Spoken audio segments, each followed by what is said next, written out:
दूर, मगर इतना रखो कि आपको सर टेढ़ा मेढ़ा करने की ज़रूरत ना पड़े, सीधे तौर पर। और वहाँ पर आप गौर से उस पर देखते रहें, खद्दो खाल को बैठा लीजिए उसको आप। और तसव्वुर की कई सूरतें हैं, जैसे आप हमको अभी सुन रहे हैं, तो आप एक तसव्वुर ये भी किया जा सकता है कि मैं इसी मजलिस में शामिल हो बैठा हूँ। समझ में बात आ रही है कि नहीं आ रही है? एक तो जहाँ आप बैठते हो, आप वहाँ तसव्वुर करो अपने एहतमाम के एतबार से आपकी सोच जिस तरीके से पहुँच सकती है ना। और ये गुमान करना कि शेख की जिस रूहानियत हमारे सामने मौजूद है, एकदम यकीन हो, एकदम कभी यकीन हो कि हमारे बिल्कुल सामने बैठी मैं देख रहा हूँ। अब उसको खद्दो खाल में लाना है। क्या लाना है? खद्दो खाल के अंदर लाना है। आप देखना शुरू कर दो।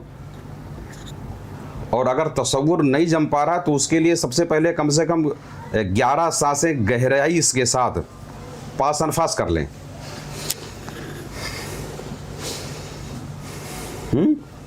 5 अनफास का जो अमल है, कम से कम 11 सांसें गहराई से कर लें, तेजी के साथ। गहरी सांसें लें, फिर छोड़ें, गहरी सांसें लें, ताकि जो हमारे दिमाग के अंदर हुजूम ख्यालात का जमा है वो निकल के साफ हो जाए और फिर एक जगह ठहर सको आप।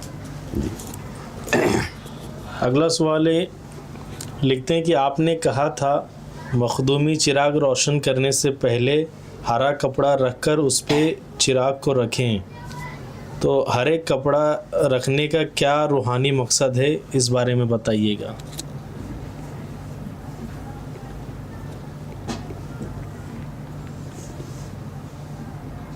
अब हमारे पीर साहब रहमतुल्लाह ताला ने हमें हरा कपड़ा रखने के लिए कहा, समझ आ रहा है? जो उन्होंने हमें हुक्म दिया। अब हरा कपड़ा रखने की हिकमत ये है कि आपके अंदर हरियाली पैदा हो जाए भैया। हरे कपड़े से आँखों का नूर बढ़ता है, रोशनी बढ़ती है। गुंबद खजरा का भी कलर हरा ही है।